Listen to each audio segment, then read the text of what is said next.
Amados irmãos e irmãs, a paz do Senhor Jesus seja com todos nessa noite. Estamos aqui para mais um quadro da nossa entrevista e eu tenho certeza que vai abençoar a vida de vocês. Antes que eu comece a falar, antes que eu já dê aqui algum indício de qual será o nosso tema, esta entrevista está no ar.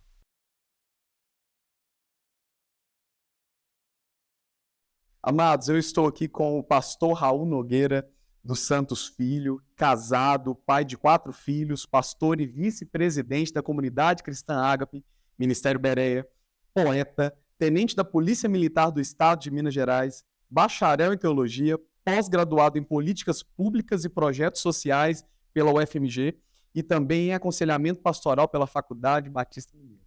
Pastor, nós da ESTEM é uma honra, um prazer ter o senhor aqui conosco essa noite. Jonathan, o prazer é meu. Gostaria de cumprimentar a todos com a santa e gloriosa paz do Senhor. Tenha uma boa noite, você que está nos assistindo neste momento. Gostaria de convidar você a participar desse bate-papo conosco e compreender, né, o tema que vai ser proposto. Muito obrigado a você, Jonathan, por esse convite, a ESTEM Brasil, ao pastor Márcio, né? Pastor Márcio Rodrigues, Nosso amigo. a família, né? A sua esposa Luciana e ao meu amigo, né? Aqui o Danilo e a sua esposa Raquel. Um prazer falar com vocês. Deus abençoe a vida de vocês, um abraço. Pastor, conte um pouco da sua história, né? Eu vi que você tem uma formação tão bonita, né? Uma caminhada de construção, de ensino, tão bacana. Conte um pouco da sua caminhada, da sua trajetória.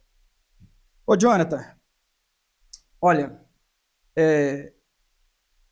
eu só tenho que agradecer a Deus por tudo que Ele realizou na minha vida.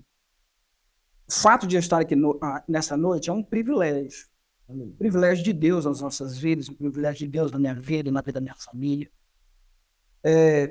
Eu sou um filho, né? Irmão de mais seis pessoas. Minha família, minha mãe e meu pai estão vivos, graças a Deus. Meu pai com 83 anos. Seu Raul, né? O mesmo nome que eu tenho.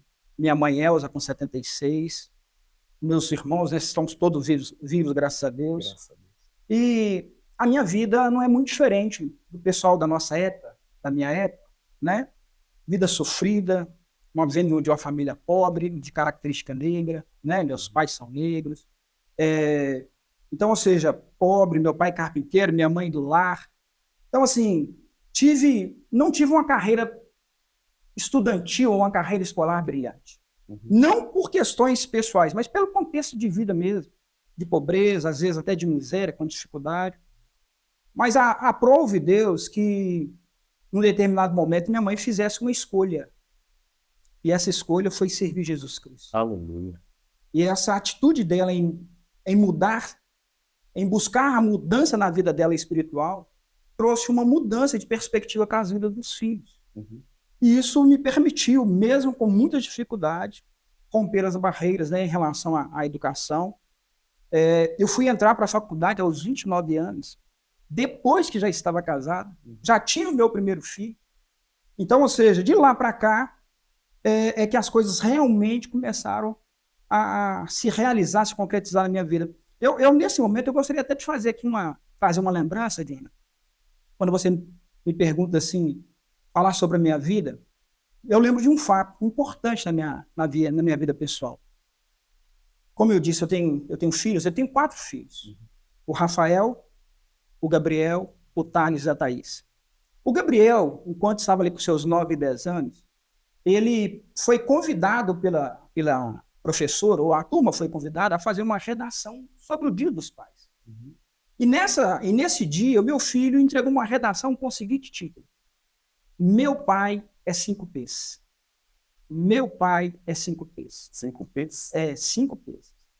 E eu só fui tomar conhecimento dessa redação 6 meses depois, ou 5 para 6 meses, ou seja, no final do ano, em que a professora me entregou essa redação.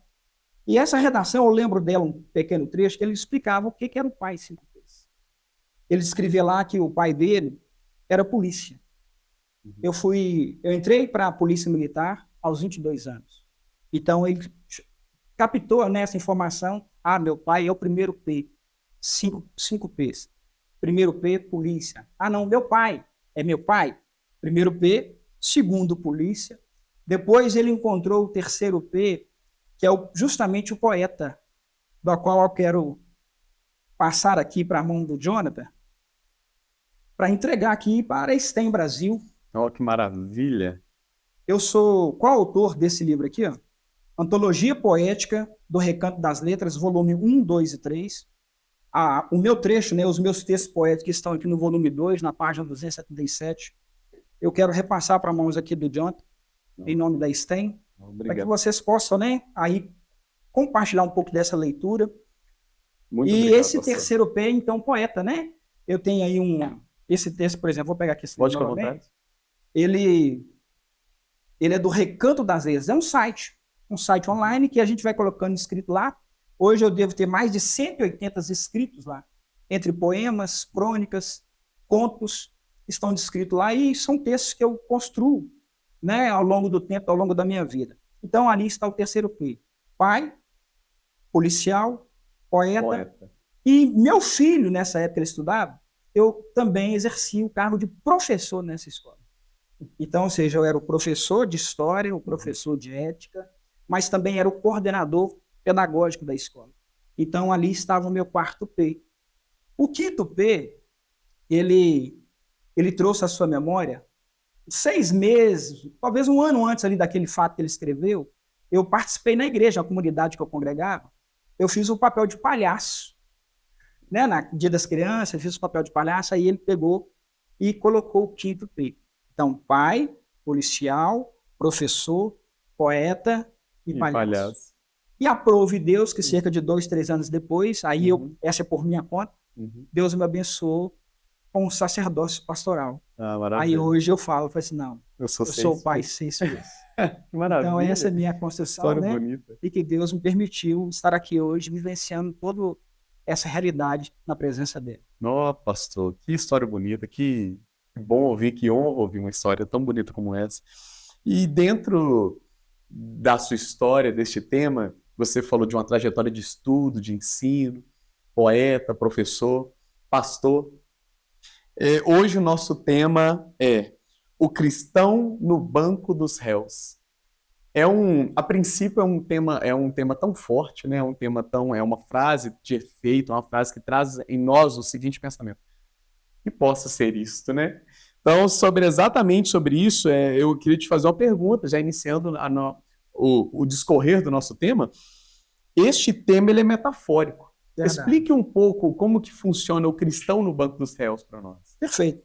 Eu só vou abrir um parênteses antes, John, porque eu falei, né, citei algumas coisas, e esqueci, não posso esquecer de citar a minha esposa.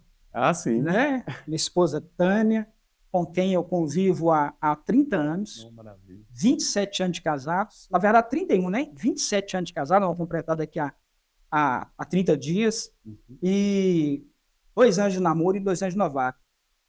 Um abraço, minha esposa. Um abraço, Tânia. Um abraço, um beijo, te amo, viu? Deus te abençoe.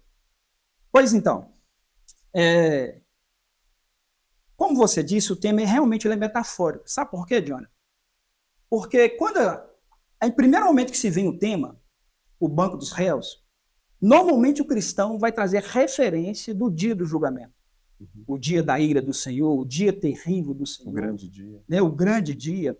E aí eu quero abrir aqui um texto, só para a gente trazer essa referência, segunda carta aos Coríntios, capítulo 5, versículo 10, vai dizer assim: por que importa que todos nós compareçamos perante o tribunal de Cristo, para que cada um receba segundo o bem ou o mal que tiver feito por meio do corpo.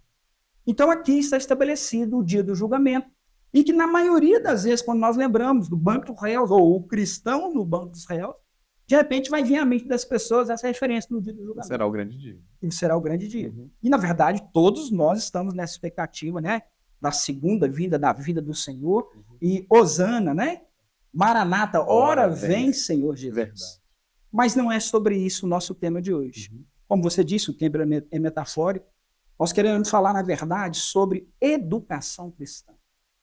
A relação da educação cristã na vida do cristão, a relação do cristão com a educação secular.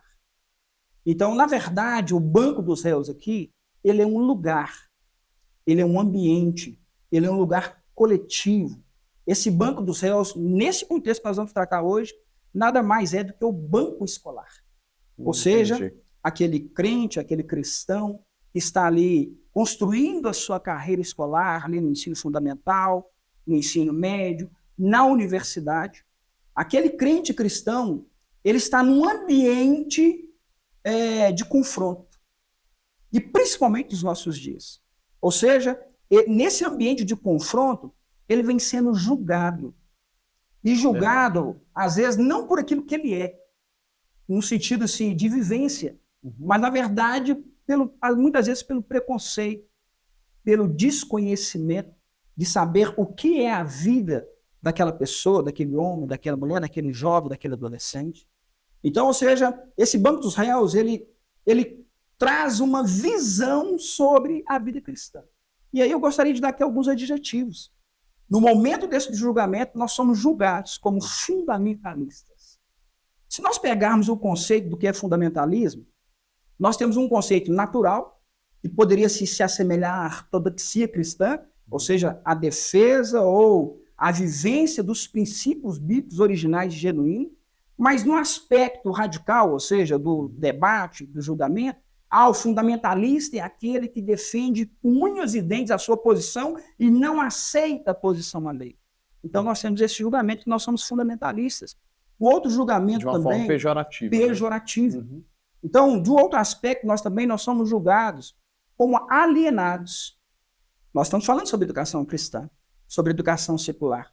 Então, pressupõe, por trás desse julgamento, de que o povo cristão ele desconhece os princípios da palavra, que ele desconhece os princípios sociais que regem a sociedade, leis, constituições, normas, né, vivência. Direitos, deveres. Então, caracteriza, e a própria filosofia traz isso como referência, a religião é o ópio do povo, ou seja, tem essa característica de que somos alienados, e nesse aspecto pejorativo, eu diria assim que há um julgamento da parte pelo todo. O que seria a parte pelo todo? Ou seja, infelizmente nós lidamos com isso como qualquer outra profissão, ou como qualquer outro meio, contexto cultural ou social, de pessoas de má índole. A igreja não é diferente. Nós temos pessoas não convertidas dentro dos templos, dentro das igrejas. E às vezes em cima dos púlpitos. E às vezes em cima do púlpito, como lideranças, líderes. Então, essas pessoas que, na verdade, não vivem sobre os princípios cristãos, elas acabam se tornando uma referência negativa para o nosso contexto social. Então, nós temos esse julgamento. Ali vai um charlatão, ali vai um povo que engana as pessoas. Ou seja, esse é um julgamento fundamentalista, de alienados, de charlatães, de pessoas que estão distantes ou indiferentes da dor da sociedade. Então, tudo isso caracteriza esse julgamento. Só que eu quero fazer aqui uma reflexão para nós cristãos. O que é mais importante? O julgamento do homem ou o julgamento de Deus? Meu Deus. Então, aqui nós queremos trazer esse contexto de que nós estamos lidando em meio a esse julgamento. Mas como passar por ele? Eu quero dizer que nós temos uma questão muito apropriada para esse tempo. Esse julgamento ele se torna pior ou mais grave no nosso contexto quando nós não sabemos defender a nossa fé. Sim. Porque quando você lida com esse julgamento e não sabe se posicionar, não sabe argumentar, não sabe falar o porquê da sua fé, você acaba virando refém do julgamento. E aí você aceita a condenação, aceita a culpa. Então, ou seja, significa que nós temos que partir do princípio da palavra. Às vezes colocando em xeque até nossas próprias crenças. Até as nossas próprias crenças. Então, o que é que nós precisamos pensar? Oséias vai dizer que o cristão ele precisa crescer na graça e no conhecimento. Na graça e no conhecimento, ou seja, na relação com Deus e no conhecimento da palavra. Verdade. Da mesma forma, Jesus, ele pega duas circunstâncias de Jesus, que eu vou citar aqui. A primeira, em que ele mesmo fala assim, olha, nós erramos, porque nós não conhecemos as Escrituras. Ou seja, se nós estamos diante do julgamento, nós não sabemos defender, ou nós não sabemos que nós temos um advogado, é porque nós desconhecemos a Escritura. Então, significa que nós precisamos ater ao conhecimento da Escritura. E a terceira situação que eu quero citar, que o próprio Cristo trouxe, é que a nossa defesa ela não se dá por filosofia, A nossa defesa, ela não se dá por entrar numa discussão e achar que nós vamos sair vencedores, não. Nós precisamos partir do princípio da palavra, como Jesus fez lá no deserto. Está escrito. Se nós partimos por esse princípio, ou seja, que está escrito, está estabelecido na palavra, e que a nossa fé é regida por esse princípio cristão, significa que a vitória já está garantida. E o nosso papel diante do julgamento nada mais é do que uma formalidade. Porque o julgamento definitivo, ele é diante de Deus. Então, é como se fosse um paralelo, né? Esse primeiro julgamento que a gente está passando perfeitamente. É interessante você falar isso, porque nós falamos primeiramente do julgamento, do juízo final, e nós estamos preocupados com o julgamento aqui. Na verdade, o passar pelo julgamento aqui é o percurso e a certeza, a convicção de que nós estaremos ajustados com Deus, e Deus vai olhar para nós e falar assim, vinde, benditos. Sim, é como trazer aquele texto de Paulo que diz que essa leve e momentânea tribulação nos trará um peso de glória. Exatamente. Muito mais excelente. Exatamente. Ô, pastor, dentro desse tema, discorrendo de tudo que o senhor explicou agora, vamos começar falando dentro da nossa educação secular hoje. Como que está a educação secular hoje em relação aos princípios que o cristão acredita? Então, vamos começar por esse paralelo da nossa educação cristã versus os princípios que nós acreditamos. Perfeito. A educação secular. Como eu disse, nós estamos num contexto de escola. Se nós estamos num contexto de escola, nós vamos lidar com a educação secular. E o que é educação secular? A educação secular, ela, na verdade, é uma educação fundamentada fora do contexto religioso. E aqui não estou falando do contexto cristão, fora do contexto religioso, ou seja, cristão, espírita, budista, ou seja, independente da religiosidade, o ensino secular, a educação secular, ela está voltada num conteúdo, está voltada na ciência, está voltada nas filosofias do nosso tempo. Então, significa que a educação secular ela está pautada em estrutura pelos paradigmas sociais, culturais e filosóficos. Sem parcialidade religiosa. Sem parcialidade, ou pelo menos deveria ser sem parcialidade. Verdade. Mas é interessante a gente falar assim, deveria ser, mas a gente precisa fazer uma reflexão sobre isso. Por quê? Não há como não ser. Aliás, não há como ser imparcial. Porque o homem ele é sujeito do seu tempo, o homem é sujeito da sua história. Então, independente do lugar que você esteja, você vai carregar os seus princípios, os seus fundamentos. Agora, o importante falar sobre a educação secular é o seguinte, em termos de Brasil, qual que é a nossa referência de educação secular? É a educação existente ou que passou a existir depois da República para cá. Isso em 1889, ou seja, após a proclamação da República, ali com aquele processo ali de entrada, né, do governo republicano e a saída do Império, ou seja, o Império representava uma educação eclesiástica, ou seja, uma educação administrada, gerenciada pela igreja, nesse caso a Igreja Católica. Aí veio a proclamação e a primeira Constituição de 1891, então, traz a separação do Estado da Igreja. Então, é o primeiro passo do que nós entendemos desse processo de educação secular. Mas a separação da educação deles não aconteceu propriamente em 1891. Aconteceu em 1934, na segunda Constituição do Brasil, que foi logo após ali a Revolução de 1930.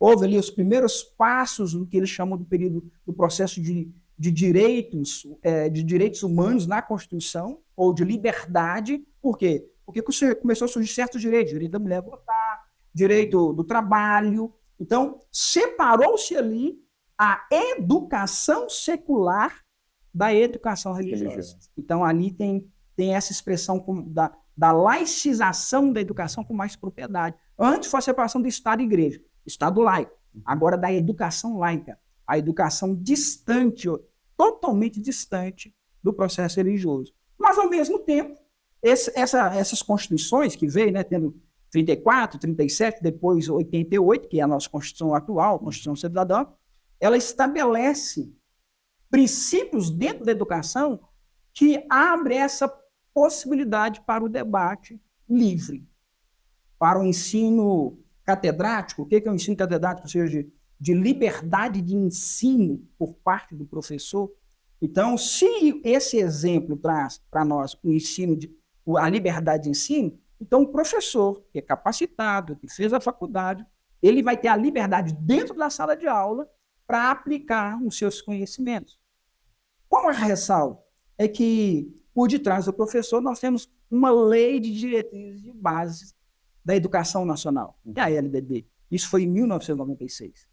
Então, essa LDB, ela vai trazer com profundidade o currículo, a grade curricular para cada disciplina, para cada conteúdo. Então, nós estamos pautados nessa Constituição e nessa LDB, e que vai trazer princípios sobre o ensino secular, de liberdade de expressão, de liberdade de ensino, de respeitar as diferenças e as tolerâncias religiosas, culturais, políticas e ideológicas dentro de sala de aula. Então, nesse universo de educação secular, nós não podemos querer achar assim, nós cristãos, nós vamos suplantar o ensino secular. Não, não há. Nós precisamos ter uma relação com o ensino secular. O ensino de eu preciso aprender, eu preciso me capacitar ao longo da vida, eu preciso ter uma boa carreira escolar. Então, agora, o cristão, dentro desse aspecto, ele tem que estar fundamentado. Essa é a grande questão. Qual o princípio que eu tenho, ou que eu entro dentro dessa escola, para que eu possa me posicionar, ou me defender, ou argumentar? Essa é a relação da educação secular. Essa educação secular hoje ela é praticada pelo Estado, também pelas escolas privadas, as universidades, e, de um outro lado, nós temos aí a questão da educação cristã, né? Que Verdade. é um outro momento que nós vamos estar falando. Sim. E, pastor, e quais os desafios que o cristão ele encontra na hora que ele se depara com o ensino secular, trazendo princípios que nós aprendemos nas nossas igrejas? Quais esses desafios que o cristão encontra nesse ensino secular? Olha, eu vou pegar aqui o exemplo, um deles, né, dessa questão. Eu vou pegar o exemplo de Daniel. Daniel, ele foi levado, né, para um outro contexto de vida, né? Ou seja, ele saiu do meio do povo de Israel, né, de Jerusalém, e foi virar servo do rei Nabucodonosor. É isso? Sim. Ou seja, uma outra escola, uma outra filosofia. Ele foi servir em terras que era de idolatria, de outros deuses, que tinha outras formas até mesmo de ensino ou de lidar com a vida. Só que Daniel fez uma escolha. Ele fez uma escolha de não se contaminar ou de não viver debaixo daquela cultura. Então, o primeiro desafio nosso, da nossa família, nós que somos cristãos ou dos nossos filhos, é viver esse meio ou essa condição de estudante, de universitário, e fazer uma escolha de não se contaminar. Esse é o primeiro desafio. E o interessante é que o Daniel estudou a lei, a língua, os costumes. Aprimorou-se dentro desse costume, desse cenário. Desse cenário, né? Então, ou seja, mas não se contaminou. Então é possível. É possível. E daí, se a gente fizer uma leitura de quem é Jesus Cristo, ele seguiu o mesmo percurso. Sim. Porque quando traz sobre Jesus Cristo, né, rabi, mestre, significa que Jesus também percorreu o mesmo percurso. Ao ponto de que, aos 12 anos, ele também estava debatendo com quem? Com os doutores. Com os doutores. Então, imagina ele aí, dos seus 12 anos em diante, o que Jesus realizou, o que Jesus se concretizou nesse mundo secular, algumas pessoas gostam de falar o Jesus histórico, né? Para que ele realmente tivesse ali o nome sendo chamado de rabi. E de repente as pessoas vão dizer assim, não, Jesus é chamado de rabi só pela sua autoridade espiritual? Não. Realmente, para quem conhece a Bíblia, o conceito, né, ou a nomenclatura rabi, ela pressupõe uma pessoa que percorreu todos os caminhos para que um dia ela pudesse ter o seu discípulo. E isso se deu pelo caminho da educação, a educação judaica nesse caso. Sim. Então, ou seja, nós temos condições de percorrer por esse caminho, sabendo de como se defender. Só que isso não é de mim, não é de você, não é por si só. Nós precisamos estar baseados na palavra. Né? Esse é o primeiro desafio. Poderia citar o segundo desafio? O segundo desafio talvez esteja relacionado pela capacidade de argumentar. Eu até falei anteriormente, né? Nós erramos porque nós não conhecemos a Escritura. Então, o segundo desafio é argumentar, se posicionar, mas ter o mesmo comportamento que Cristo. Ou seja, não ofender as pessoas, não desrespeitar as pessoas, entender, ser empático com as escolhas das pessoas, com as características das pessoas, com a cultura da pessoa, sabendo que a escolha é minha. Eu fiz essa escolha de ser cristão. Eu tenho consciência do que é ser cristão. Muitas vezes as outras pessoas não têm. Podemos trazer luz ou referência para essas pessoas? Não é em meio ao debate. É com o meu comportamento, é com a minha forma de agir, é com a minha forma de pensar, mas sempre respeitando o contexto que nós estamos vivendo. Talvez considere esses dois grandes desafios. Deixa eu te fazer uma pergunta, pastor. Dentro do ensino secular, existe a inclusão e a exclusão. Por exemplo, imagine um cenário. Quando um cristão ele se posiciona mantendo seus princípios, seus valores dentro de um ensino que talvez seja divergente daquele que ele crê. Você acha que uma estratégia também que o mundo usa é a exclusão dessa pessoa, para ele não se sentir incluído dentro daquele cenário, dentro daquele meio que ele convive? Com certeza. Hoje nós temos aí a onda do cancelamento. Exatamente. Né? Ou nunca, porque tem pessoas que acham que o cancelamento é só nas redes sociais. Não é. O cancelamento também ocorre dentro da escola. É interessante a gente trazer isso à tona, porque qual que é a grande questão dentro daquela questão do que eles condenam, eles julgam? Preconceituosos. Né? Preconceituosos, indiferentes, ou seja, racistas, né? Homofóbicos. Ou seja, são alguns adjetivos, mas que de um outro lado eles colocam também sobre nós algumas questões. Essa onda de cancelamento, esse alijamento, né? Eles isolam as crianças em algumas questões, os grupinhos, né? As tribos. Ou seja, há esse isolamento de jovens. Recentemente saiu aí na mídia aí, de uma jovem na universidade que estava sendo, tipo assim, separada da turma por causa do seu posicionamento religioso, principalmente pelas questões que vieram agora desse debate político. Né? A pessoa se posiciona como cristão, se posiciona por uma questão partidária, por uma questão ideológica, e as pessoas se tornam indiferentes a essa pessoa. Então, estamos lidando com isso. Mas aí, se nós pautarmos pela Bíblia, nós também temos que voltar lá à condição, né? Que Jesus pregando no monte, ele fala assim, olha, por que você está sofrendo perseguição? Você está sofrendo perseguição pela minha palavra? É porque você escolheu me seguir? Então, meu filho, você é bem-aventurado. Bem-aventurado aqueles que são perseguidos, porque servem, porque se viram, porque escolheram servir Cristo. Então, nós temos que ter essa consciência.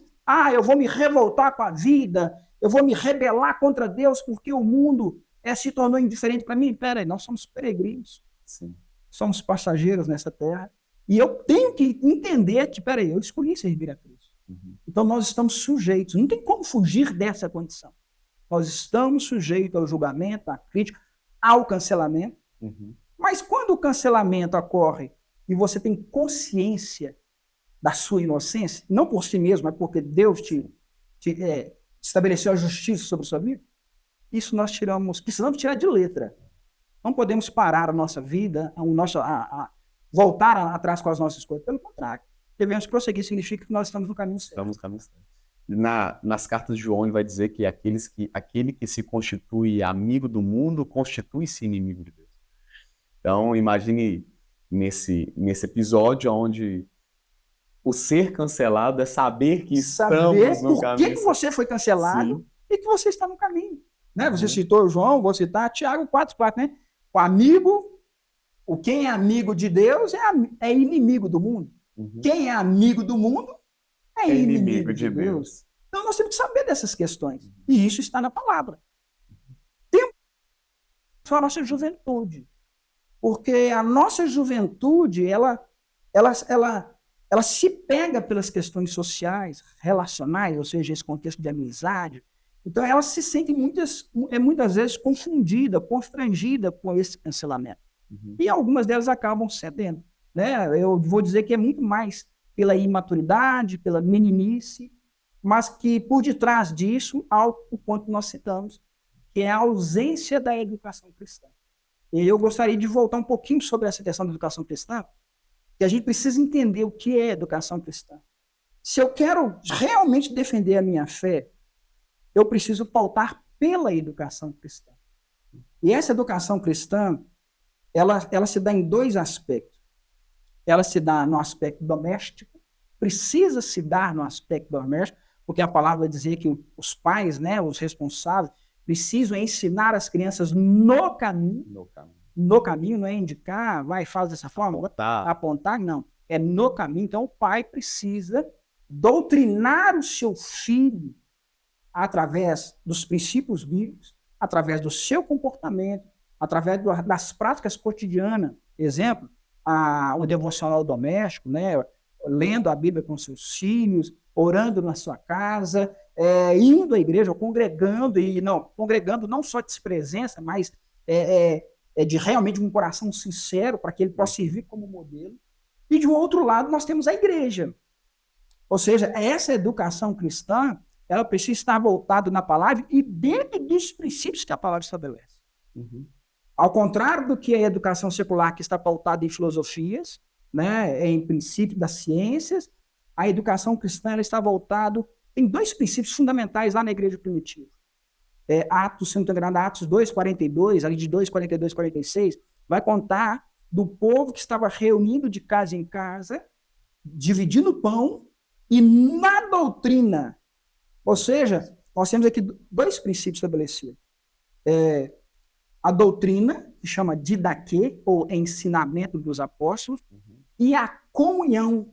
Ou seja, o ensino, a educação cristã, ela está pautada nos ensinamentos apostólicos e na comunhão e no partir do pão. E isso nós fazemos no dia a dia da igreja. Ou seja, se a igreja fugiu desses dois princípios, de ensinamento apostólico e da comunhão, ela está se distanciando do que é a educação cristã. E essa educação cristã ela foi se aperfeiçoando ao longo do tempo, porque no primeiro século ela se deu assim, baseado na koinonia e no didaquê, ou seja, na comunhão e no ensino, mas ao mesmo tempo ela precisou se aperfeiçoar porque essas mesmas pessoas que caminhavam, elas cresciam, porque a Bíblia estabelece, você precisa crescer, né? Você precisa crescer na graça e no conhecimento. Sim. Então, aquelas mesmas pessoas foram elevadas a uma condição de liderança. Aí nós temos outros dois princípios por detrás dessa educação secular, dessa educação cristã, que primeiro é a catequese, que no caso, na verdade, no primeiro momento, koinonia e comunhão com os judeus. Aí vem os gentios. Peraí, esse povo agora precisa ser doutrinado com os princípios cristãos. Só que no primeiro século estava muito voltado ao ensino do judaísmo. Sim. Então, comunhão e ensino. Ou seja, você precisa preparar você para você passar pelo batismo. Esse é o terceiro. O quarto ponto chama cutecúnimos. Cutecúnimos, que é a capacitação de uma liderança. Era essa quarto grupo, esse quarto ensino, que passava a capacitar a pessoa para assumir um papel de clérigo. Naquela época, então, lá o bispo, o padre, né, o representante local. Então, ou seja, eles vão caminhando, e esse segundo passo, passando para o terceiro, é o que nós chamamos de discipulado cristão. Então, ou seja, comunhão, ensino, discipulado, ou seja, tem etapas para a pessoa possa se capacitar. E o quinto e último passo é chamado de cátedra, ou é o que nós chamamos de cadeira, que é o professor. E nós hoje, muitas vezes, conhecemos no aspecto teológico. Sim. Ou seja, fulano toca uma cátedra, é uma cadeira. E aí, não sei se você lembrou quando eu falei de educação secular, eu falei assim que um dos aspectos da educação secular é a liberdade de ensino. E essa liberdade de ensino, ela se dá pela capacidade do professor em defender uma ideia. O professor de história, ele foi doutrinado, foi ensinado a lidar com a história, geografia, de filosofia, de matemática, aquela é a cadeira dele. Só que essa ideia de cátedra, ela está lá em Pedro. Dentro do costume católico, Pedro foi reservado uma cadeira específica, ou a cadeira superior para ele. Então, a cátedra, o professor, o grande mestre, ela trouxe liberdade para o professor ensinar dentro da aula, porque ele já tinha buscado conhecimento, filosofia, teológica, cultura, antropológica, sociológica. Então, ele foi capacitando e ele assumiu aquele papel agora de que era uma pessoa capacitada.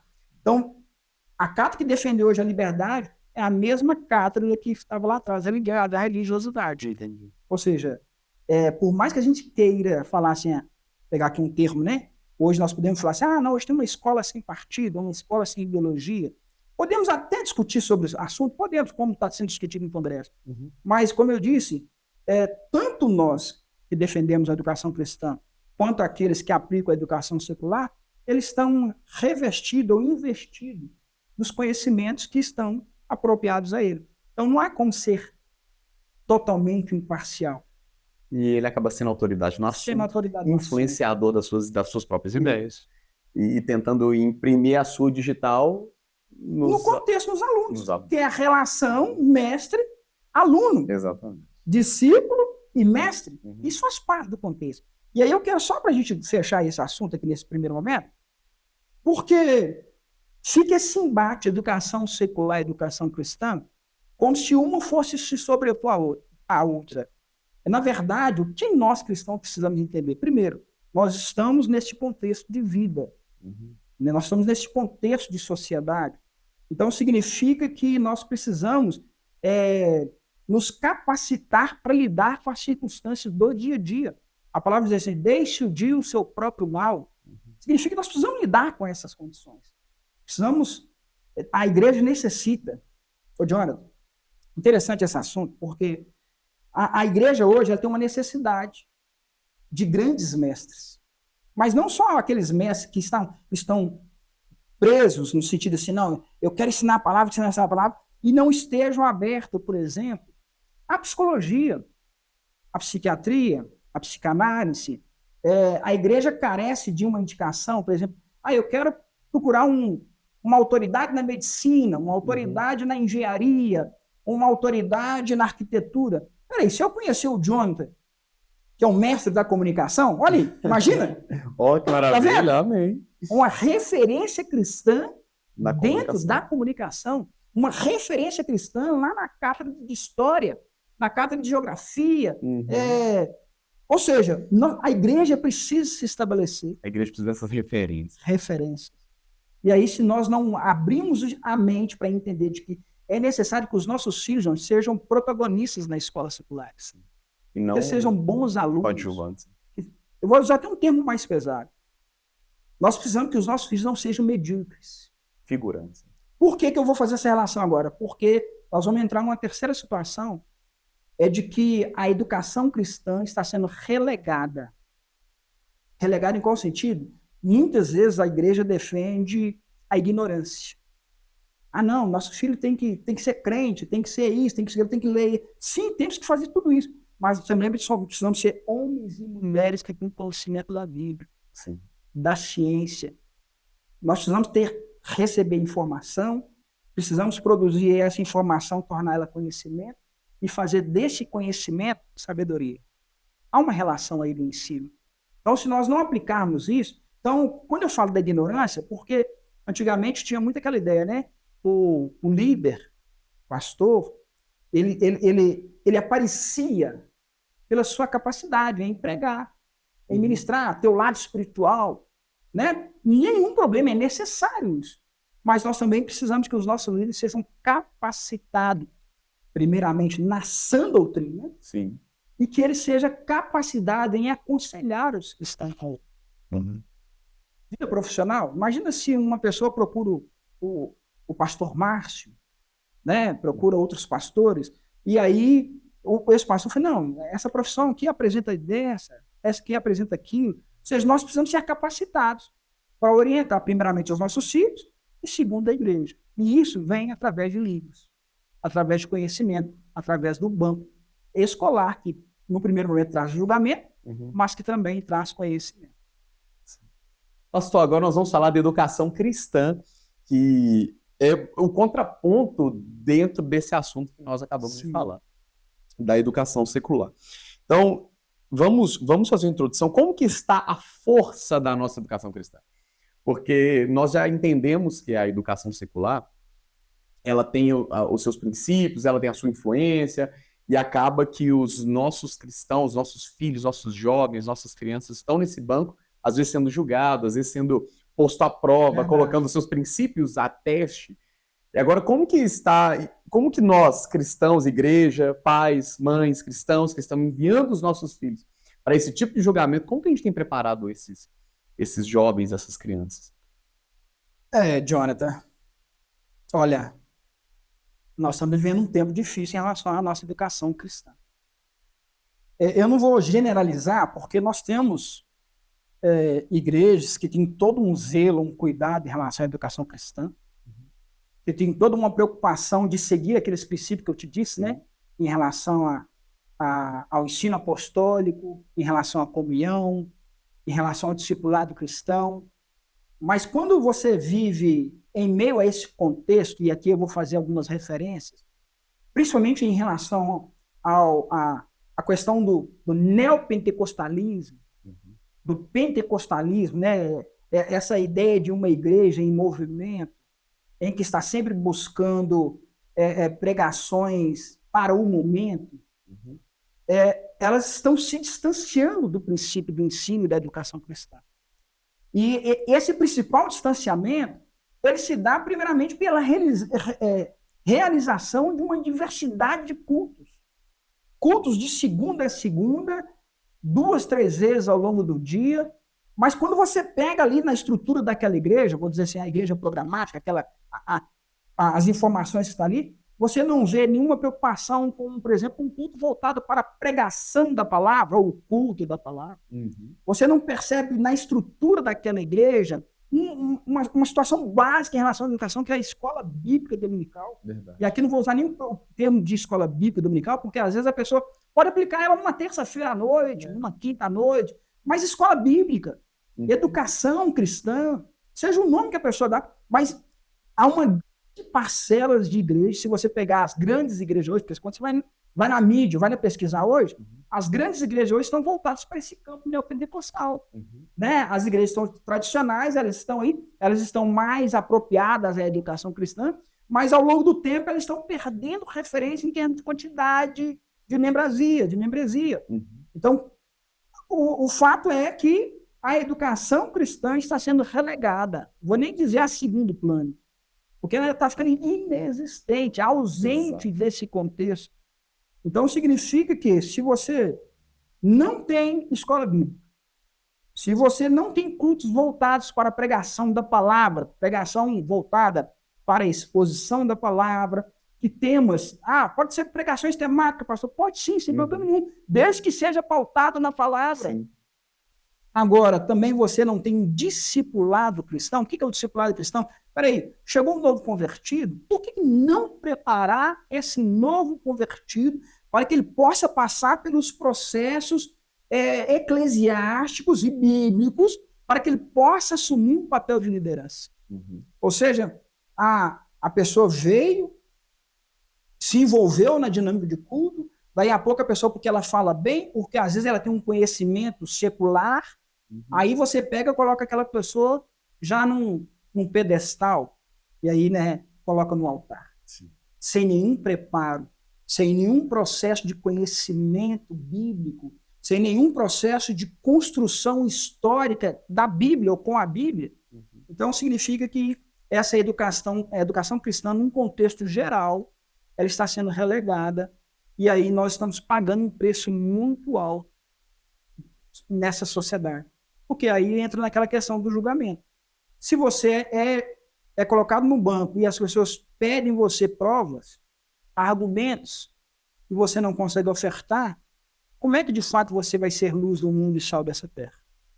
Então, infelizmente, nós estamos vivenciando esse momento. Por outro lado, como eu disse, nós temos algumas igrejas que têm permanecido nessa busca por essa qualificação. Temos. alguns ministérios, algumas convenções que praticam isso. Não vou ficar aqui citando nomes, né? Porque senão, eu cito uma, não cito a outra. Mas nós temos boas igrejas pentecostais, igrejas tradicionais, que trabalham esse aspecto da educação cristã e que aperfeiçoam o seu material, inclusive material didático, e fazem disso uma rotina dentro da igreja. Então, essas pessoas, elas acabam estando mais capacitadas em lidar com esse conflito do dia a dia. Então, imaginando um cenário, há um coliseu e nós estamos mandando os nossos filhos, os nossos jovens, para ser atacados por leões, com plateias e sem nenhuma arma para defender. Sem nenhuma armadura e arma. Porque se a gente for pegar só o contexto de arma, né? A Efésios 6, só coloca uma arma em nossas mãos, né? Então, ou seja, mas nós precisamos de todo um indumentário, uma armadura. Sim. Calçado, cinto, couraça, capacete. Nós estamos indo... Você não tem uma palavra, que é a espada. Então, nós precisamos estar atento a isso. Nós, como pastores, como os líderes, nós precisamos, eu poderia dizer assim, nós precisamos voltar à nossa origem. Se fôssemos traçar nesse momento meia-culpa, responsabilidade, de quem que seria a responsabilidade de capacitar, de formar os nossos jovens, nossos adolescentes, até mesmo, pastor, eu vou ser bem sincero, eu formei em gestão comercial tem um ano.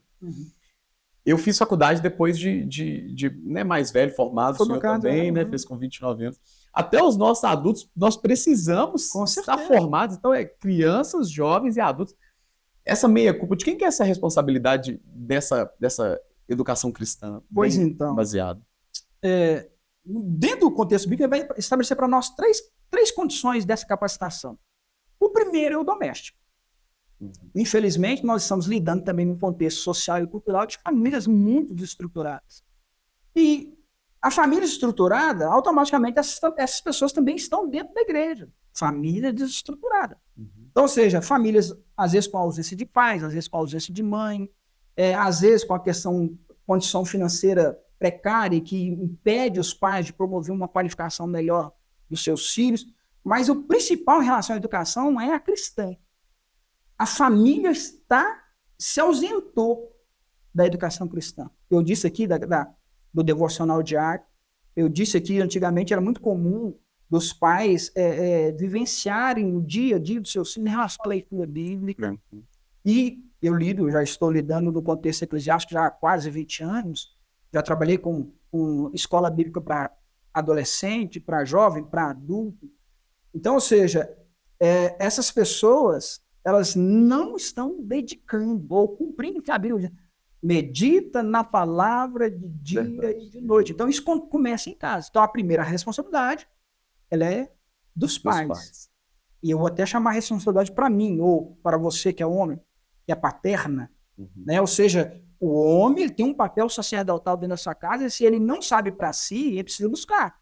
E se ele não sabe para si, ele precisa se unir a outras pessoas, que é um papel da igreja, né? Se unir a outras pessoas para que essas outras pessoas possam auxiliar nessa didática, nesse ensino. Aí entra a segunda responsabilidade, que é da igreja. E que não tem como fugir, ela é pastoral. Porque uma igreja que não busca, por princípio, vivenciar a palavra, a responsabilidade ela é do pastor. Ela é do líder, do bispo, do apóstolo. Não sei qual é a liderança que está sobre a sua igreja, mas ela é do líder. Mas tudo cai sobre as costas do pastor? Sim. É o contexto. É a realidade. É a realidade. Né? Agora, o pastor ele pode contar com pessoas capacitadas ao seu lado? Lógico, e deve.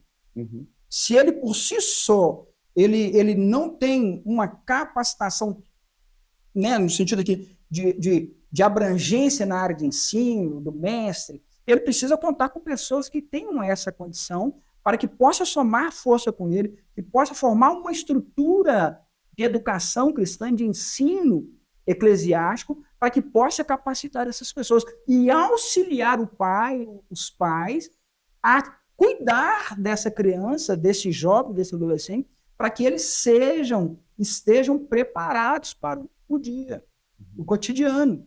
Então, ou seja, tem essa segunda relação. Agora, nos pega uma terceira questão. Eu disse lá no início que a origem cristã, a origem do ensino, ela é duas. Koinonia e didaquê. Didaquê é ensino apostólico, koinonia é comunhão. O que significa que a igreja, ela é o todo, o corpo é o todo. Então significa que se o pastor está com dificuldade, nós precisamos que tenham irmãos, líderes, diáconos, presbíteros, evangelistas, que também tenham essa capacitação e que possam auxiliar o pastor nessa empreitada. E mais ainda, não só no ensino, mas também na vivência. Peraí, o meu filho tem dificuldade, aí eu congrego na igreja do Jonathan, o Jonathan vê meu filho fazendo algo de errado dentro da igreja ou fora dela e lava as mãos. Faz vista grossa. Faz vista grossa. Peraí, a igreja é corresponsável com a educação dos nossos filhos. Então tem essa situação. Mas eu vou fechar com Efésios 4:2. Normalmente nós lembramos de Efésios 4:11, que é apóstolo Paulo falando sobre o ministério quintuplo, né? Ou seja, o apóstolo, os pastores, os mestres, os doutores. Só que o versículo 12, ele vai dizer assim que esse grupo de pessoas, do versículo 11, eles são responsáveis pelo aperfeiçoamento dos santos. Verdade. Então, ou seja, às vezes as pessoas, o próprio membro, cobra na responsabilidade do pastor. Mas na verdade nós temos um grupo de pessoas. Vou ler esse versículo para a gente possa citar quem são essas pessoas. Efésios 4.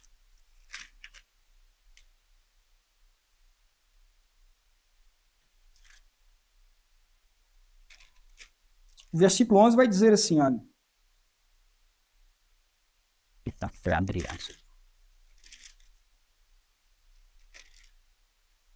Versículo 11. E ele mesmo concedeu uns para apóstolos, outros para os profetas, outros para evangelistas e outros para os pastores e mestres. O 12. Com vistas ao aperfeiçoamento dos santos, para o desempenho do seu serviço, para a edificação do corpo de Cristo. Então, significa que nós temos aqui uma corresponsabilidade de todas as pessoas que estão envolvidas na igreja, com a responsabilidade de aperfeiçoamento. Aperfeiçoamento é ensino, é instrução, é melhoria de vida, de visão de mundo. Então, significa que todos nós somos responsáveis por esse processo da educação cristã. Não tem como fugir disso. Verdade. Okay? Que maravilha. Eu vejo até, o pastor, já participei de cultos, e às vezes o pregador, o preletor, ele pega o texto de Oséias, que fala que o povo está sendo instruído por falta de conhecimento, e joga como se a responsabilidade fosse da igreja. E esquece que aquela é uma profecia do Senhor para os líderes, para os sacerdotes, que abandonou o conhecimento, e é por isso que o povo estava padecendo. Essa falta de conhecimento. Pastor, que maravilha. Posso fazer um adendo aqui? Claro. Aproveitar, né? Você é ministrante de louvor, você, né? Sim. É um adorador. Nós temos um grupo, esse grupo de pessoas na igreja que cantam, que tocam instrumento, tem essa questão de achar de que não é responsabilidade deles. Não, eu só canto, eu só toco. Não, também é responsabilidade do ministrante de louvor, responsabilidade do instrumentista, daquele que leva a igreja a adorar a Deus, também ministrar a palavra. Porque cantar louvores que não tenham referência, né, Cristo, elas vão criar vão criar uma sombra na igreja, que está tudo bem. Né? Vamos cantar aqui músicas e hinos que não são propriamente cristocêntricos, vamos cantar, porque vamos avivar a igreja, hinos alegres. Mas espera aí. Ou tá tocando, tá na moda, tá na né? moda, porque tem muito disso do modismo. Foi tá bombou aí, vamos trazer aqui. Então, ou seja, não, até esse grupo de pessoas tem responsabilidade. Porque, às vezes, a educação, ela tem uma característica interessante. Tem pessoas que têm a habilidade de ler um texto, por exemplo, ler a Bíblia e ler, entende. Tem outras que precisam de uma referência, de uma imagem. Tem outras que precisam de ouvir. Sim. Né? Ou seja, de ouvir. E ouve através da pregação, mas também outros que guardam muito através da música. Então, quando uma música é ministrada no altar e por detrás da letra dessa música ela não tem referência, a referência que é principal, que é Cristo, elas também estão construindo algumas crenças dentro da igreja e que pode trazer dificuldade para o ensino e instrução eclesial. Pastor, deixa eu contar uma particularidade minha. Sim. Quando eu sou ministro de louvor já há alguns anos, né? E o meu intuito de fazer teologia pela Esten, Brasil. Todo mundo falou assim, você vai ser pastor e tal. A ideia meu Deus, você vai ser pastor? Eu falei assim, não. O meu intuito era exatamente isso. Eu falei assim, olha, eu como ministro de louvor, eu preciso conhecer a palavra do Senhor. Eu estou diante da igreja ministrando, eu vou ministrar o quê? Se eu não tiver a palavra, eu não tenho nada. As músicas algumas músicas são cristocêntricas, algumas músicas são embasadas na palavra.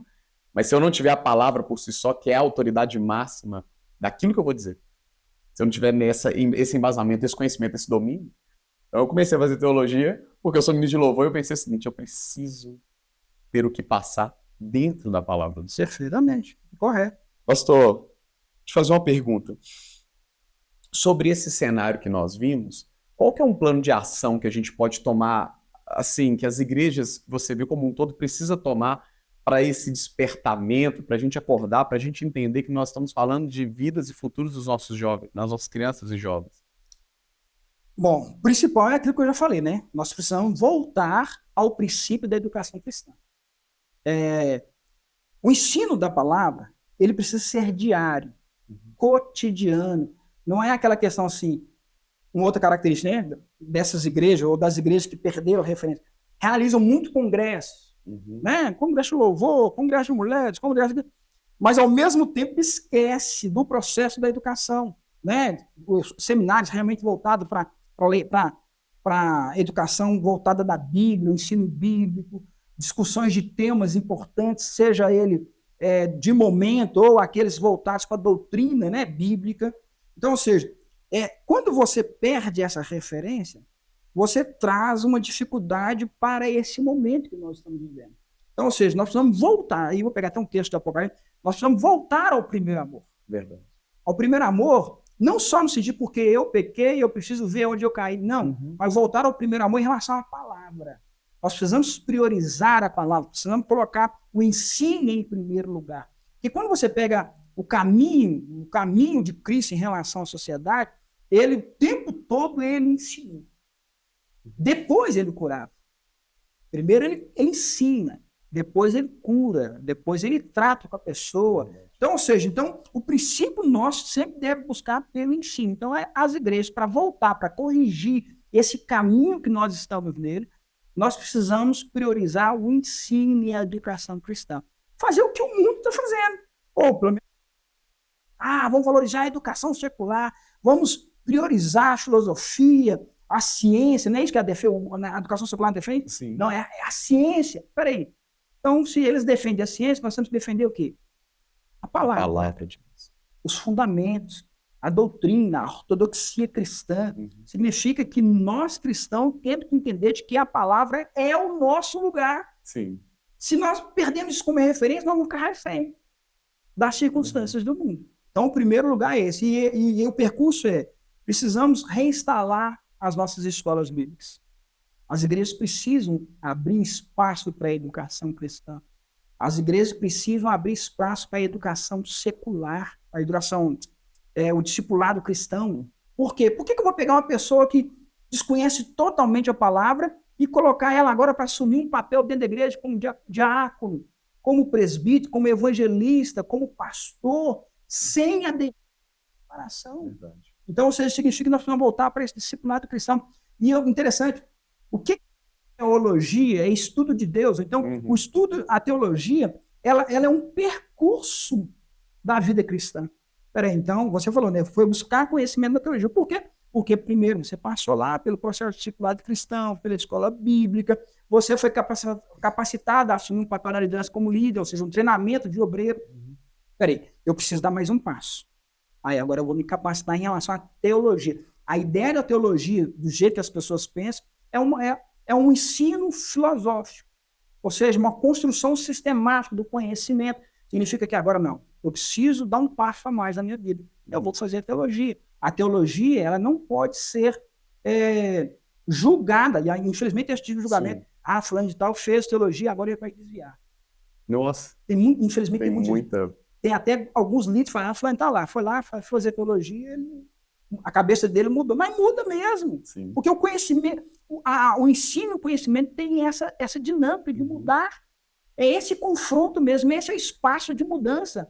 Só que quando você tem um fundamento, um alicerce, esse aspecto de mudança não é a mudança para pior, é para melhor. Que é o processo nosso de conversão. Sim. Ou seja, a nossa conversão é um aspecto de mudança, mas de mudança para melhor.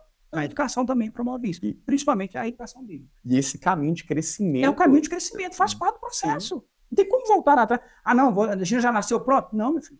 Você precisa buscar, você precisa se preparar. E a cada dinâmica na sua vida, você precisa buscar mais conhecimento. E sempre sabendo, né, assim, olha, eu ainda preciso de mais.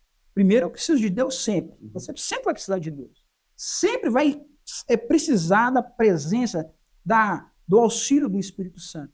Mas o conhecimento bíblico está aqui na palma das nossas mãos. Precisamos aprimorar nele.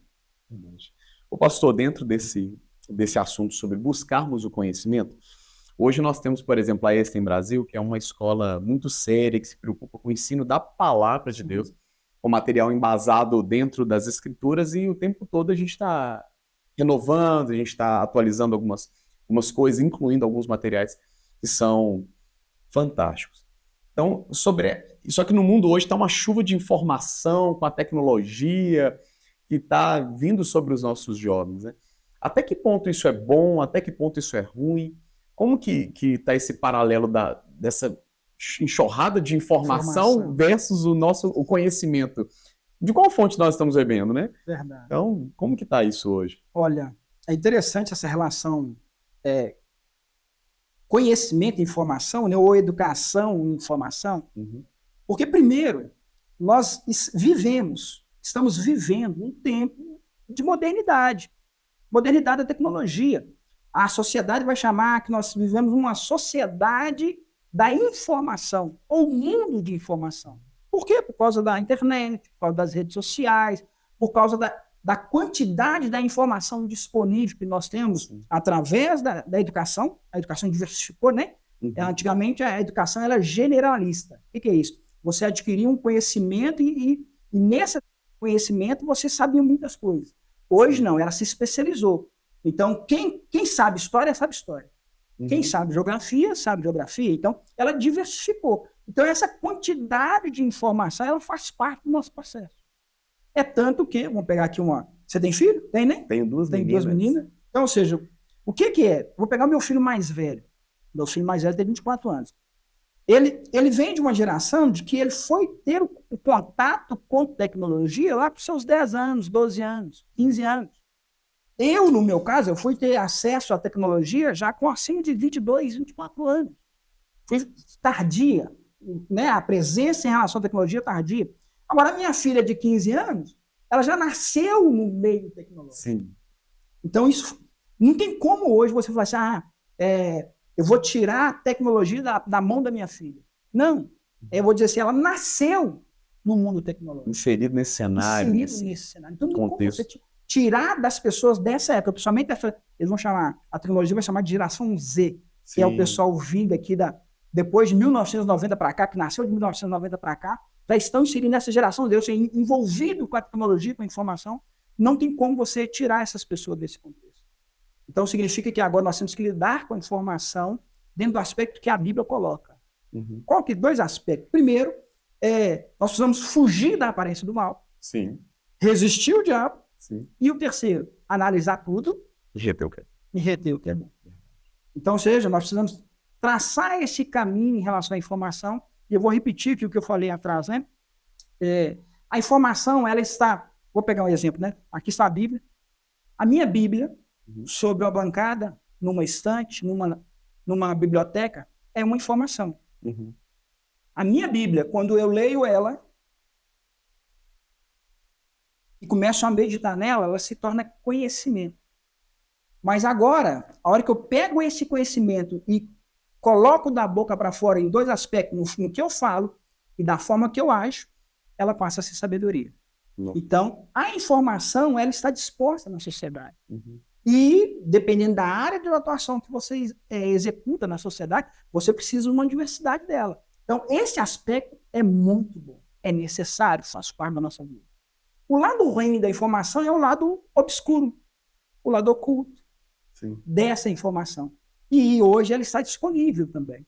Então, ou seja, se tratando da internet, hoje nós temos que ter muito cuidado com esse lado negro da informação. E a sua filha mais nova tem 10 anos hoje? Hoje, 15 anos. 15 anos.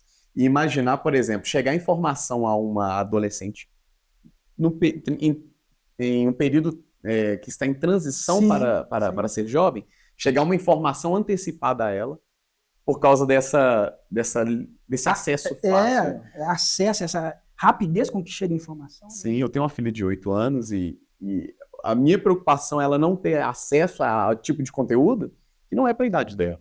E talvez que quando eu queira que ela tenha esse acesso à informação, a esse tipo de informação, eu quero que seja por mim. Isso. Porque eu vou saber falar com ela esse tipo de informação de uma forma cristã, de uma forma com princípios, de uma forma que possa somar na vida dela. E não uma informação injetada por goela abaixo, que destrói e abre uma mente. Daí a grande dificuldade da nossa relação hoje da educação cristã para a educação secular, né?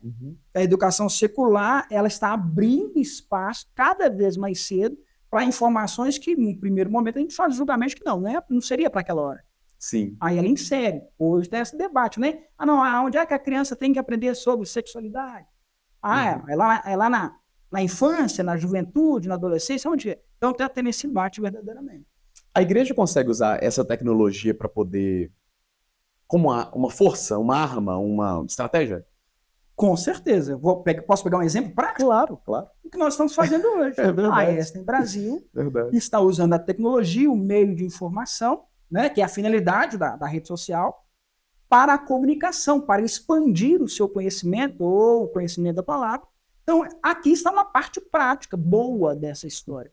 Então, a igreja ela pode sim se apropriar da tecnologia, transmissões de culto, transmissões de aulas, né, de ensino, sim, de instrução, debates, podcast. Então, podemos fazer tudo isso. É essa oportunidade. Imagina hoje, a STEM Brasil, quem tem o seu grupo de alunos.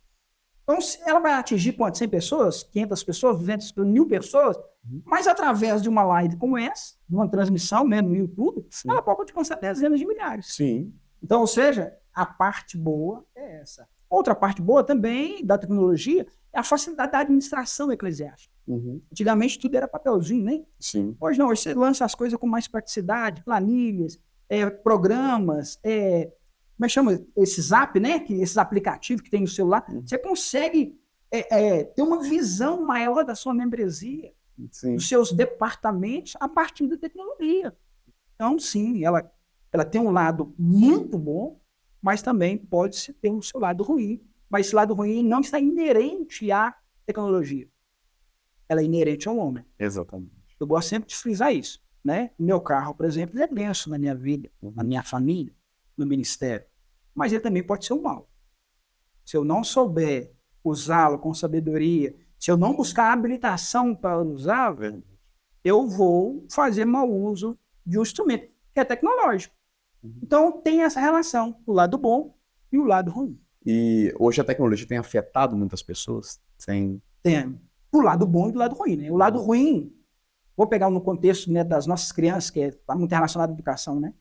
Hoje, infelizmente, nós estamos lidando, até mesmo dentro da igreja, com aquela criança, com aquele adolescente que se deixou se dominar pela tecnologia. E aí está vivendo num mundo de solidão, está vivendo num mundo, está entrando para depressão. Temos alguns casos, eu conheço particularmente de históricos casos de filhos de crentes cristãos que caminharam para o suicídio por causa da tecnologia. Então, sim, nós temos grande preocupação por esse uso desenfreado da tecnologia. O principal problema da tecnologia é a administração do tempo. Não, verdade. Esse é o principal fator que nós temos que trabalhar com as nossas crianças, com os nossos membros. Pastor, que riqueza de conteúdo. Que maravilha. Eu estou aqui cheio de vontades de poder fazer algumas ações para mudar principalmente a minha visão e a minha forma de ver sobre educação cristã, algumas coisas que eu preciso já colocar em prática com minhas filhas. Eu queria que, já que a gente está caminhando para o final, sim, faça as considerações finais, deixe um recado para os nossos ouvintes, que possam trazer uma reflexão para nós. Perfeito. Olha, eu disse lá no início que a educação secular ela é necessária. Não tem como nós abrirmos mão do conhecimento, da ciência, não tem como nós abrirmos mão do conhecimento filosófico, isso faz parte da nossa sociedade. Então, assim, se nós cristãos partirmos para o confronto com a educação secular, no sentido de demonizá-la, quem vai sair perdendo somos nós. Sim. Então, nós precisamos trabalhar esse contexto doméstico.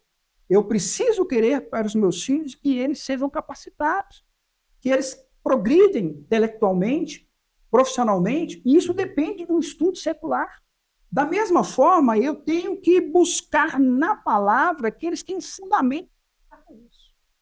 Então, ou seja, se eu posso chamar a atenção hoje de você que é pai, você que é mãe, você que é pastor, é ficar atento em relação à valorização da educação no todo. Valorize a educação cristã. Valorize a educação secular. Valorize o dia a dia da educação. Porque sem fundamento, sem conhecimento, nós vamos continuar errando. A nossa dinâmica em relação à educação é errar menos. Verdade. Não é achar que nós vamos ser perfeitos. É errar menos. E errando menos, nós vamos representar melhor Cristo. Porque nós vamos buscar conhecer quem é Cristo de verdade. Então fica aqui essa proposta, né, para que nós possamos despertar para a educação cristã, para a educação secular, nos instrumentalizar mais da tecnologia. Precisamos. Nós precisamos ser alheio, estranho à tecnologia. Pelo contrário, faz parte do nosso contexto e fazer uso da educação do seu lado bom. Verdade. Tanto no contexto eclesiástico, no contexto doméstico e principalmente relacionado à educação. Então, assim, gostaria aqui de deixar o meu agradecimento, né, ao Jonathan Ribeiro, Isso né, mesmo. ao pastor Márcio, mais uma vez ao nosso irmão Danilo, agradecer pela oportunidade e fico aí com o coração grato a Deus, né, por aquilo que ele nos permitiu falar aqui hoje. Pastor, Amém? muito obrigado. Deus abençoe a sua vida. Amém. Amados, que maravilha. Nós vamos marcar, eu já combinei com o pastor Raul, nós vamos marcar um segundo encontro. Tem mais assuntos, não tem, pastor? Tem mais assuntos para a gente tratar. Nós vamos marcar um segundo encontro, uma segunda entrevista, com mais um tema que vai ser abençoado. Tá bom? Você deve ter percebido, a gente está de cenário novo, nós já estamos no estúdio da Extra. E a sua visualização, o seu compartilhamento, isso tudo nos ajuda. Então, eu te peço que você continue nos seguindo, continue clicando no like. Isso nos ajuda muito. Muito obrigado por tudo, você que está nos ouvindo. Eu tenho certeza que Deus abençoou a sua vida grandemente, abençoou a minha. E eu tenho certeza que será bênção para a vida de tantos outros aí que irá assistir. Amém. Este em Brasil, ser semelhante a Deus, nosso foco, ser semelhante a Cristo, nossa missão.